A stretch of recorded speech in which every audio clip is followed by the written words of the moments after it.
നൂറ്റാണ്ടുകളുടെ ചരിത്രമാണ് ഇന്ത്യൻ സ്വാതന്ത്ര്യ സമരത്തിൻ്റെത്.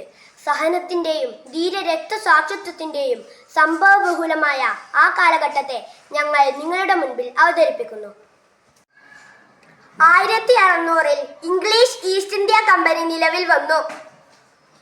1608-ൽ വില്യം ഹോക്കിൻസ് എന്ന ബ്രിട്ടീഷ് നാവികൻ ബ്രിട്ടീഷ് രാജാവിന്റെ കത്തുമായി സൂറത്തിലെ താപ്തി തീരത്തുള്ള തുറമുഖത്ത് കപ്പലിറങ്ങുന്നു. 1612-ൽ തോമസ് റോ എന്ന നാവികൻ ജഹാംഗീറിന്റെ കത്തുമായി ബ്രിട്ടനിലേക്ക് മടങ്ങുന്നു. ഏറെ വൈകാതെ ഇംഗ്ലീഷ് ഈസ്റ്റ് ഇന്ത്യ കമ്പനി പ്രതിനിധികൾ സൂറത്തിൽ കപ്പലിറക്കുന്നു, വാണിജ്യബന്ധം സ്ഥാപിക്കുന്നു. 1757-ലെ പ്ലാസി യുദ്ധത്തിൽ ബംഗാളിലെ നവാബായ സിറാജ് ഉദ്ദൗലയുടെ സൈന്യത്തെ പരാജയപ്പെടുത്തി ഈസ്റ്റ് ഇന്ത്യ കമ്പനി ഇന്ത്യയിൽ അധികാരം ഉറപ്പിക്കുന്നു. തുടർന്ന് ബോംബെ, മദ്രാസ് തുടങ്ങിയ പട്ടണങ്ങളിൽ ബ്രിട്ടീഷുകാർ അവരുടെ അധികാരം ഉറപ്പിക്കുന്നു. 1761-ൽ മൂന്നാം പാനിപ്പത്ത് യുദ്ധം നടന്നു. 1784-ൽ പിറ്റ് ഇന്ത്യ നിയമം പാസാക്കി. 1857-ൽ ഒന്നാം സ്വാതന്ത്ര്യ സമരം തുടങ്ങി. 1905-ൽ ബംഗാൾ വിഭജനം നടന്നു. സ്വദേശി പ്രസ്ഥാനം ആരംഭിച്ചു. 1915 ജനുവരി 9-ന് ഗാന്ധിജി ദക്ഷിണാഫ്രിക്കയിൽ നിന്ന് ഇന്ത്യയിൽ തിരിച്ചെത്തി. 1916-ൽ ഹോം റൂൾ പ്രസ്ഥാനം ആരംഭിച്ചു.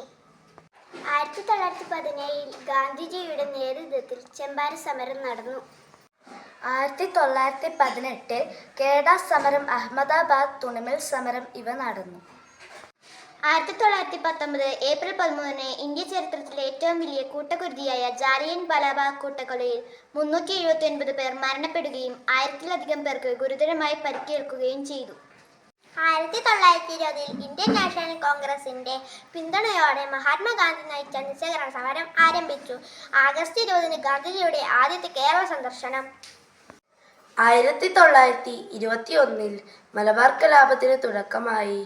നവംബർ 19-ന് നടന്ന വാഗൺ ട്രാജഡിയിൽ 70ഓളം പേർ കൊല്ലപ്പെട്ടു.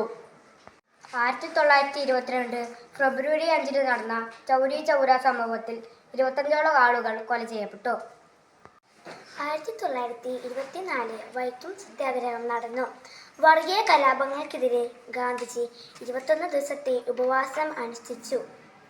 1927 സൈമൺ കമ്മീഷനെ നിയമിച്ചു.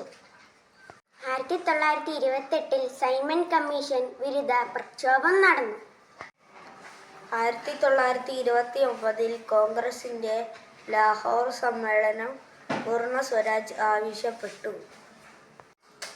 1930 മാർച്ച് 12-ന് ഗാന്ധിജിയുടെ നേതൃത്വത്തിൽ ദണ്ഡി മാർച്ച് ആരംഭിച്ചു. ചരിത്ര പ്രസിദ്ധമായ ഉപ്പ് സത്യാഗ്രഹം നടന്നു. ഒന്നാം വട്ടമേശ സമ്മേളനം ആരംഭിച്ചു. പേഷ്വാർ കലാപം നടന്നു. 1931-ൽ ഗാന്ധിജി ഇർവിൻ കരാർ ഒപ്പുവെച്ചു. ഗുരുവായൂർ സത്യാഗ്രഹം നടന്നു. രണ്ടാം വട്ടമേശ സമ്മേളനം ആരംഭിച്ചു. 1932-ൽ ഇന്ത്യൻ നാഷണൽ കോൺഗ്രസ് എന്ന സംഘടനയെ നിരോധിച്ചു.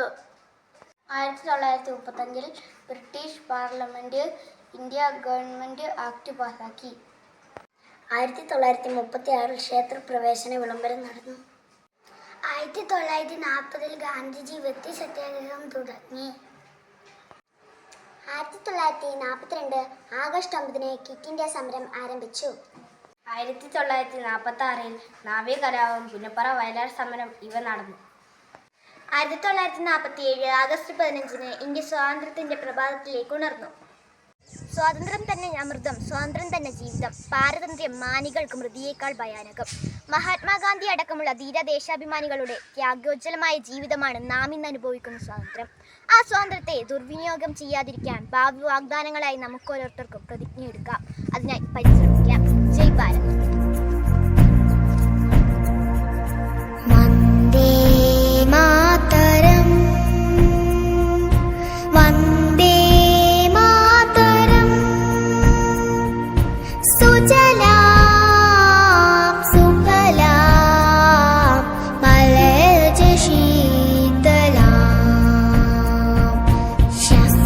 ശ്യാമളാം മാതരം വന്ദേ